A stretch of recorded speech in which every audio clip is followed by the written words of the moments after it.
नमस्कार साथियों, मैं विवेक उपाध्याय एक बार फिर से आप सभी का अपने YouTube चैनल विवेक शक्ति में हार्दिक स्वागत करता हूं।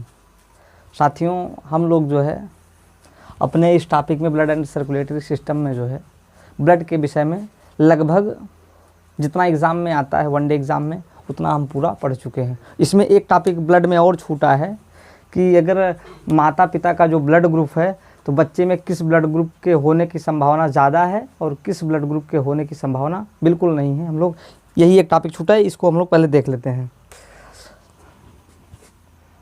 आइए तो इसको देखते हैं। 3 कॉलम बनाते हैं। पहला कॉलम है माता पिता का रक्त समूह,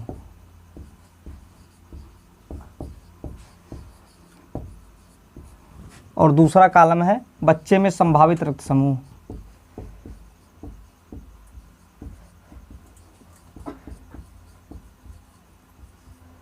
यहाँ से भी एग्ज़ाम में जो है वो प्रश्न पूछ लिया जाता है और मैं जो है इसको याद करने की बहुत ही एक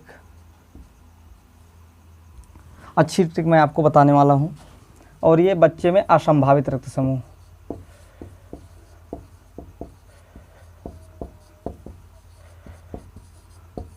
असंभावित रक्त समूह, जैसा कि हम लोग जो है रक्त समूह 4 पढ़े हैं, ए बी और ओ, तो उसी में हमको देखना है। जैसे मैं कहूँ कि अगर ए और ए हो, यानी कि माता का भी अगर ब्लड ग्रुप ए हो और पिता का भी ब्लड ग्रुप ए हो, तो बच्चे में किसकी संभावना है? देखिए, या तो ये खुद आएगा, यानी कि ये या तो ये आएगा, या तो ये आएगा, या तो ये आएगा। दोनों एक ही चीज़ है तो एक ही आएगा। और जो है इसके अलावा क्या आ सकता है? अगर ये दोनों नहीं आएंगे तो क्या आएगा? ओ आएगा। ठीक, अगर ए और ओ जो है संभावित हो गए तो क्या क्या यहाँ पे नहीं आ सकता? 2 ब्लड ग्रुप जो बचते हैं बी और ए बी, ये जो है ये असंभावित हो जाएगा। जैसे ए के साथ अगर जो है किसको लिया जाए, अगर मान लीजिए कि माता का जो है ए है और पिता का अगर बी हो जाए तो तब क्या होगा? या तो ये आएगा, या तो ये आएगा, या फिर कौन आएगा? या तो ये आएगा। और हो सकता है कि अगर ये दोनों ना आए तब कौन आएगा? तब वो आएगा। यानी कि अगर माता पिता में दोनों का रक्त समूह, दोनों में से एक का ए है एक का बी है, तो बच्चे में संभावना 4 की, यानी कि इसमें असंभावित रक्त समूह जो हो जाएगा वो कुछ भी नहीं, यानी कोई भी ब्लड ग्रुप हो सकता है बच्चे का। अब अगर ए के साथ जो है ए बी को लिया जाए, यानी कि माता पिता में एक का ए हो दूसरे का ए बी हो, तब देखिए या तो यहाँ पर ए आएगा, या तो कौन आएगा? या तो ए बी आएगा। ठीक, और या तो अगर इसके अलावा और कौन आ सकता है? या बी आएगा। यानी कि या तो ये आएगा बच्चे में, या तो ये आएगा, या ये दोनों, इन दोनों में जैसे बी है तो बी भी यहाँ आ सकता है। ठीक, और एक बात और ध्यान रखिए कि ए बी के साथ हमेशा जो है वो नहीं आता है। ठीक, अब देखिए ए के साथ अगर ओ की बात की जाए, या तो ये ए खुद आएगा, या तो ये आएगा। अब अगर इनमें से किसी का भी बी नहीं है तो बी जाहिर सी बात है यहाँ पे नहीं आएगा। अगर बी नहीं आएगा तो ए बी भी नहीं आएगा। ठीक, यानी कि असंभावित कौन कौन सा हो जाएगा? बी और ए बी। अब देखिए, अब ए के साथ देखिए चारों का कॉम्बिनेशन हो गया। ए के साथ ए का भी हो गया, बी का भी हो गया, ए बी का भी हो गया, ओ का भी हो गया। अब हम लोग जो है बी के साथ देखते हैं। बी के साथ ए का तो हो चुका है, अब बी के साथ हम लोग बी का देखते हैं। यानी कि अगर माता पिता दोनों का सेम ब्लड ग्रुप बी हो तो बच्चे में क्या किसकी संभावना है? या तो बी होगा, अगर बी नहीं आएगा तो क्या होगा? ओ हो जाएगा ना। यानी कि अगर चाहे ये आए या ये आए, अगर ये दोनों नहीं आते तो कौन सा आता है? ओ आता है। ठीक, तो असंभावित में कौन कौन सा हो जाएगा? बी ओ को छोड़कर कौन कौन बच रहा है? एक ए बच रहा है और दूसरा ए बी बच रहा है। ठीक, अब देखिए बी के साथ बी हो गया, बी के साथ ए तो हो ही चुका है, बी के साथ हम लोग ए बी को देखते हैं। बी के साथ अगर ए बी को लिया जाए, अब देखिए या तो यहाँ पे बी आएगा, या तो ए बी आएगा, या कौन सा आएगा? या हो सकता है कि ए आए, और अगर ये दोनों नहीं आते तो कौन सा आएगा? ओ आएगा ना। नहीं, यहाँ पे देखिए ए बी है ना, तो ए बी के साथ ओ जो है कदापि नहीं आएगा ना। यानी कि या तो बी आएगा या तो ए बी आएगा। अगर जो है इसमें ए है तो ए भी आ सकता है, लेकिन ए बी के साथ मैंने बताया था कि ओ जो है वो नहीं आता है। ठीक है, अब देखिए बी के साथ बी हो गया, बी के साथ ए बी हो गया, बी के साथ ए हो गया, बी के साथ बच कौन रहा है, बी के साथ ओ बच रहा है। ठीक, अब बी के साथ ओ में बच्चे में कौन सा आएगा, या तो बी आएगा, नहीं तो कौन आएगा, नहीं तो ओ आएगा, और इसके अलावा क्या आ सकता है, बस यही दो आएंगे, क्योंकि अगर ओ आ गया तो जो है इसमें ए है नहीं, इस वजह से ना तो ए आएगा ना तो ए बी ही आएगा। ठीक, अब देखिए बी के साथ भी तीनों हो गए ना, अब बचता क्या है हमारा, ए बी बचता है। ए बी का ए के साथ भी हो चुका है, ए बी का बी के साथ भी हो चुका है, ए बी का अगर ओ के साथ करेंगे तो ये जो है अपवाद की श्रेणी में आता है। यानी कि यहाँ पे जो हम लोग ये ऊपर वाला नियम पढ़े थे, यहाँ पर जो है ये लागू नहीं होता है। यहाँ पे जो आएगा या तो ए आएगा या तो बी आएगा जो है, और क्या क्या असंभावित है जो है वो जो बच रहा है ए बी और ओ, यही जो है आप ध्यान रखे रहिए। बाकी जो है ये क्योंकि यही वाला जो है अपवाद में रहता, नहीं तो बाकी सब में एक पैटर्न फॉलो होता है। ये वाला आप विशेष ध्यान दिए रहे, क्योंकि ये जो है अपवाद की श्रेणी में है। अब बच कौन रहा है, ओ वाला बच रहा है। ओ के साथ जो है, ओ के साथ अगर ओ हो तब क्या होगा, ओ के साथ ओ हो तो ओ ही होगा, और ओ के साथ कौन कौन नहीं होगा, ए बी और ए बी ये नहीं होगा। तो बस यही है, यानी कि 4 3 7 2 9 ठो है। ठीक, इसमें जो ध्यान देने वाली बात है कि यहाँ जब भी माता पिता का रक्त समूह दिया हो और बच्चे का निकालना हो, तो उसमें यही है कि या तो ये खुद जाएगा या तो ये जाएगा, या ये हो सकता है कि ये दोनों मिल के जाएँ, और अगर ये दोनों नहीं जाते तो ओ जाता है। यही पैटर्न देखिए फॉलो हो रहा है। अगर ए है यहाँ पे तो या तो ये जाएगा या तो ये दोनों सेम है तो एक ही जाएगा, और अगर ये दोनों नहीं जाते तो ओ चला जाता है बच्चे में। अब देखिए अगर ए बी है तो या तो ये जाएगा या तो ये जाएगा, या दोनों मिल के जाएंगे, और अगर दोनों नहीं जाते तो कौन जाएगा, वो जाएगा। मैंने बताया था कि ए बी के साथ हमेशा ध्यान रखना है, ए बी के साथ ओ कतापी नहीं हो जाएगा। अब आप देख लीजिए इसमें कहीं भी ए बी के साथ देखिए ओ नहीं गया है। इसकी बात करें तो या तो ये गया या तो ये गया, और इसमें बी है तो बी भी जा सकता है। ठीक, वही चीज़ यहाँ पे भी, या तो ये जाएगा या तो ये जाएगा। ओ के साथ मैंने बताया कि ए बी जाता नहीं है, इस वजह से जो है बी और ए बी यहाँ पे हो नहीं सकता। वैसे वही चीज़ यहाँ पे भी है, यानी कि वही पैटर्न फॉलो हो रहा है। इसमें ध्यान देने वाली बात यही है कि यही जो ये वाला जो ब्लड ग्रुप है ये अपवाद की श्रेणी में है। ए बी और ओ का जब भी बनता है तो वो बच्चे में या तो ए जाता है या तो बी जाता है, और ए बी और ओ कदापि नहीं हो सकते, ये यही एक अपवाद है। तो इसमें ब्लड में बस इतना ही था। स्क्रीनशॉट आप लेना चाहें तो आप ले सकते हैं।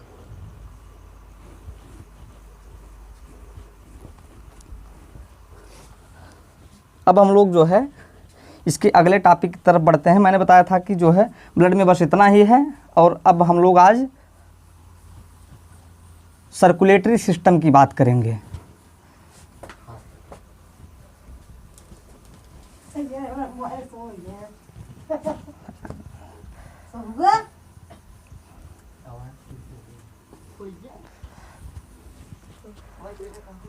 अब हम लोग सर्कुलेटरी सिस्टम की बात करेंगे।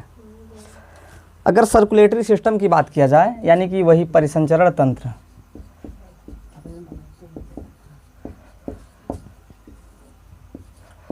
परिसंचरण तंत्र की बात करें तो यही है कि हमारे शरीर में जो रक्त है वो किस तरीके से परिसंचरण करता है, यानी कि किस तरीके से प्रवाहित हो रहा है। अगर इसके खोज की बात करें, इसका खोज जो है परिसंचरण तंत्र की खोज जो है विलियम हार्वे ने की थी।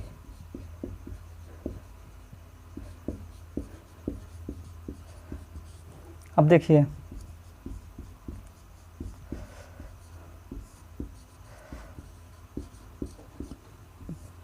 और अगर परिसंचरण तंत्र के कार्यों की बात करें,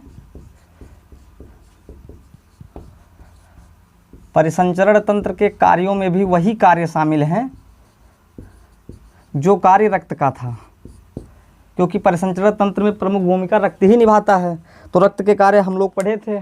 रक्त का कार्य क्या होता है? जो सबसे प्रमुख कार्य होता है वो जो है श्वसन गैसों का परिवहन है पहला।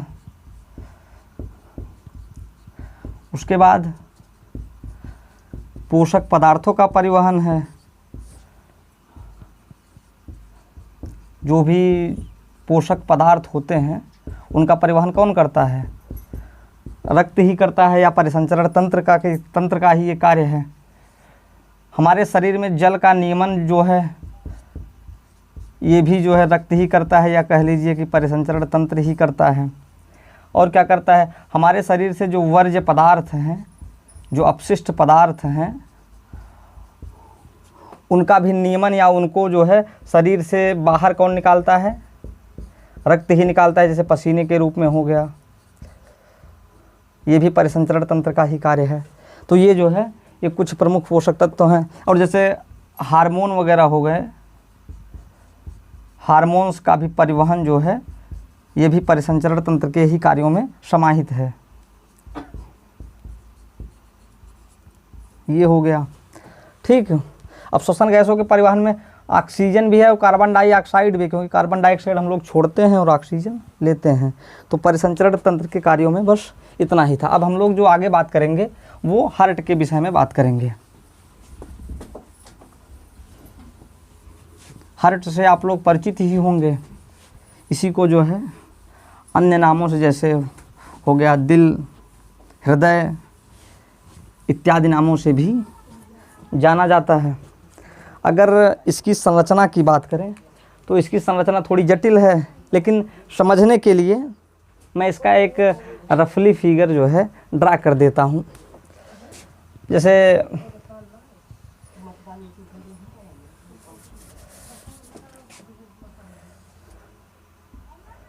इस तरीके का आप लोग बनाए होंगे, समझने के लिए समझ लीजिए जो है इसमें क्या क्या होता है। बाकी आप जो है किताब से देख के बना लीजिएगा। पहली बात तो हार्ट में जो है वो 4 चैम्बर होते हैं। ये 4 चैम्बर हो गए ना। अब इसमें हम लोग जो है 2 को जो है आलिंद बोलते हैं और 2 को जो है हम लोग निलय बोलते हैं।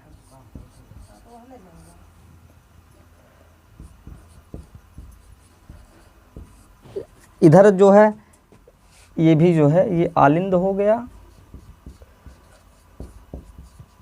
और ये नीचे वाला निलय हो गया।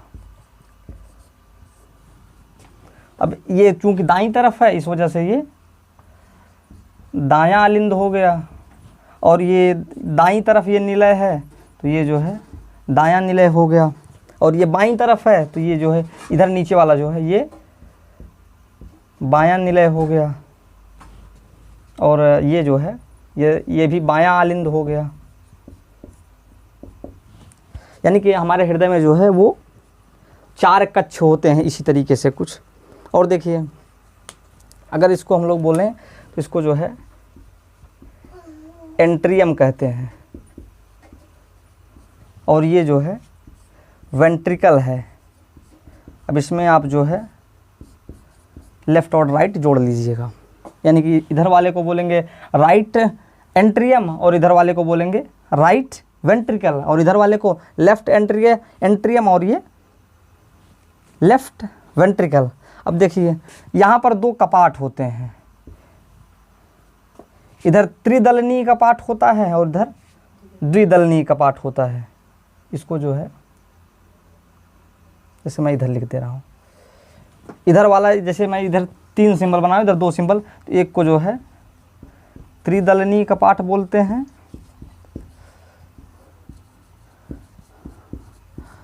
और द्विदलनीय कपाट। अभी मैं जो है इन सब के ये सब कैसे कार्य करते हैं उनको मैं बताऊंगा। ये तो जो है आपके दिमाग में बना रहे इस वजह से ये सब लिखा जा रहा है। यानी कि इसको बोलते हैं tricuspid valve and bicuspid valve. English भी जानते रहिए। ये हो गया।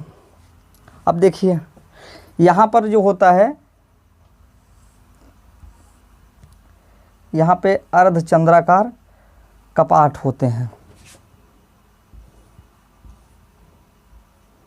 कुछ इस तरीके से जो है, और इधर से भी जो है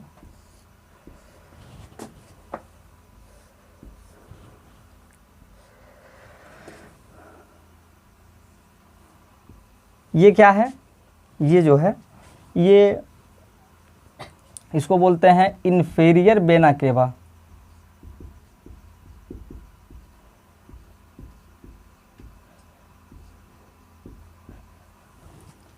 और इस वाले को बोलते हैं जो है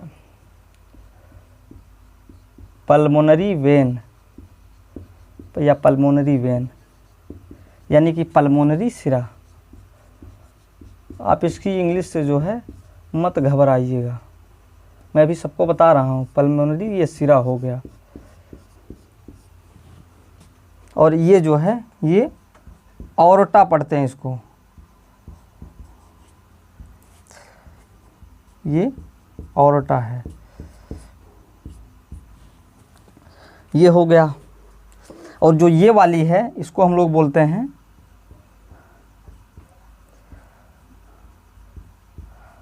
पल्मोनरी आर्टरी।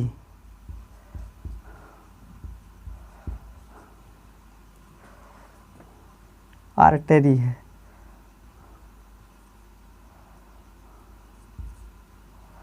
यानी कि ये जो है फुफ्फुसीय,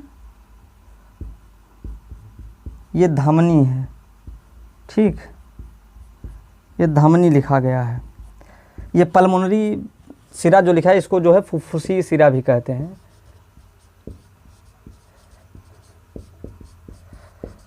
फुफ्फुसीय सिरा, ठीक। और देखिए ये जो हमारा जो हार्ट है, ये जिस वाल्व, ये जो है जिस झिल्ली में रहता है,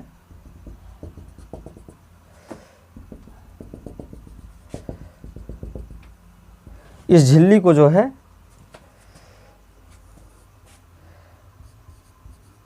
पेरिकार्डियम बोलते हैं।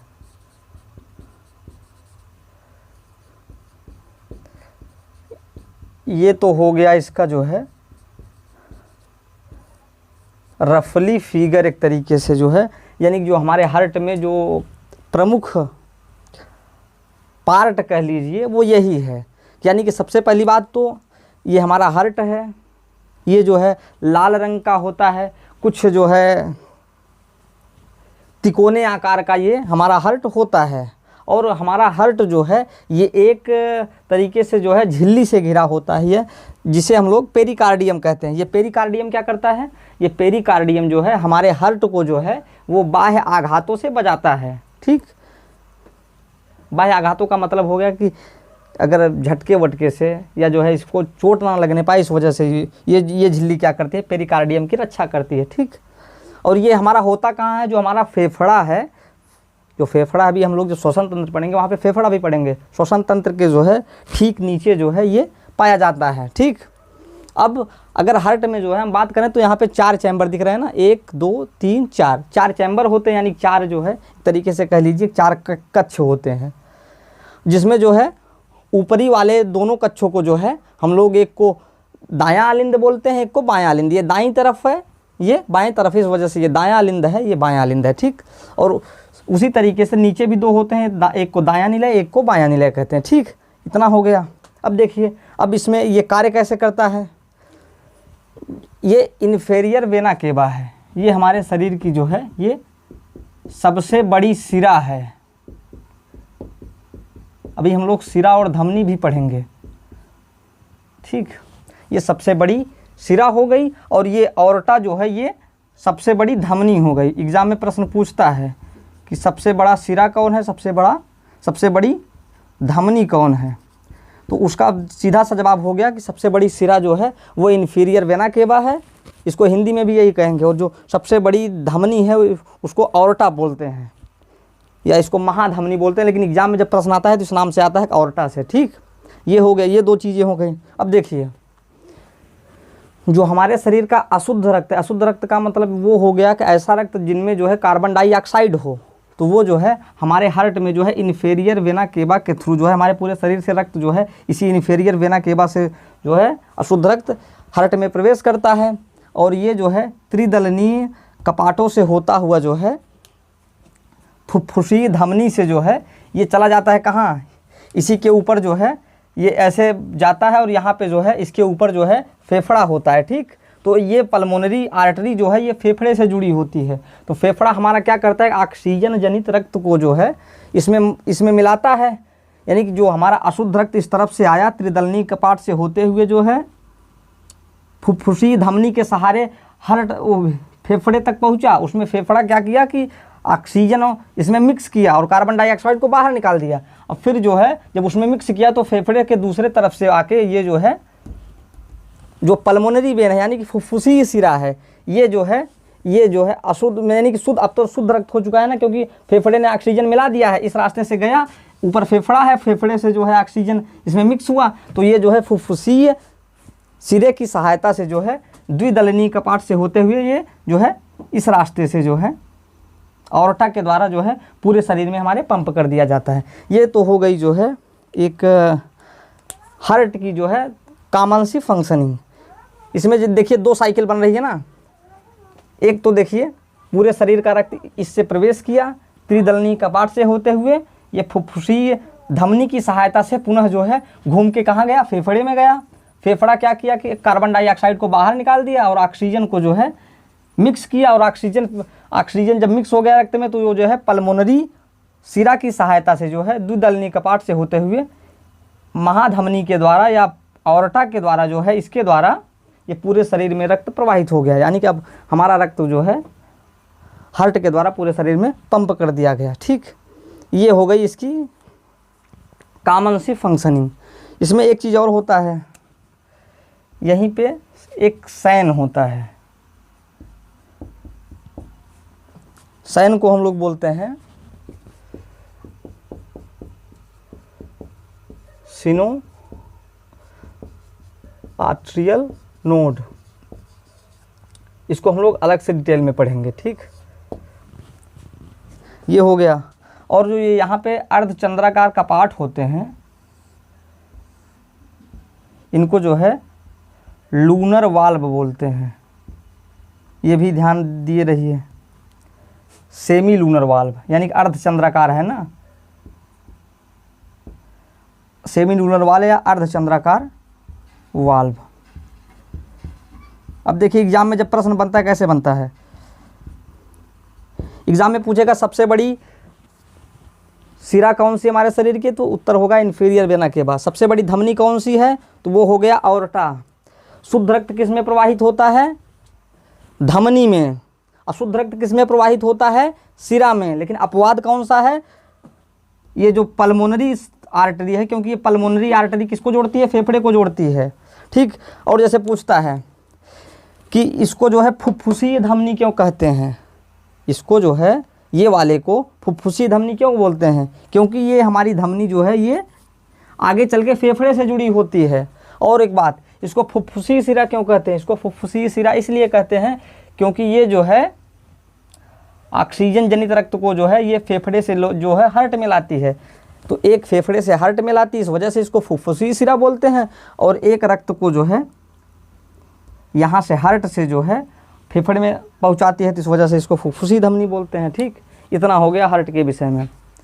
अब हम लोग जो बात करेंगे वो जो है आगे, और इसमें जैसे सेप्टम वाल है, भी सेप्टम वाल है, और जो है ब्लड प्रेशर वगैरह की समस्या कैसे होती है, इन सभी बातों को, या SAN क्या है, इसकी फंक्शनिंग क्या है, जिसको हम लोग आगे पढ़ेंगे कि दिल में छेद नामक जो बीमारी होती है वो कैसे होती है, ये सभी हम लोग। और फिर हम लोग इसके अलावा जो पढ़ेंगे कि जैसे ये मान लीजिए कि ये महाधमनी जो है या ऑर्टा जो है ये हमारे शरीर में रक्त तो पहुंचा दी, मान लीजिए पंप करके पहुंचा दी, तो फिर रक्त हमारे शरीर में वापस कैसे आता है, ये सभी बातें हम लोग अगले वीडियो में करेंगे। तो आपको वीडियो कैसा लगा आप जो है कमेंट बॉक्स में ज़रूर बताएं, तथा आप जो है वीडियो को ज़्यादा से ज़्यादा शेयर करिए तथा चैनल को सब्सक्राइब करना ना भूलें। मिलते हैं फिर कल, तब तक के लिए नमस्कार।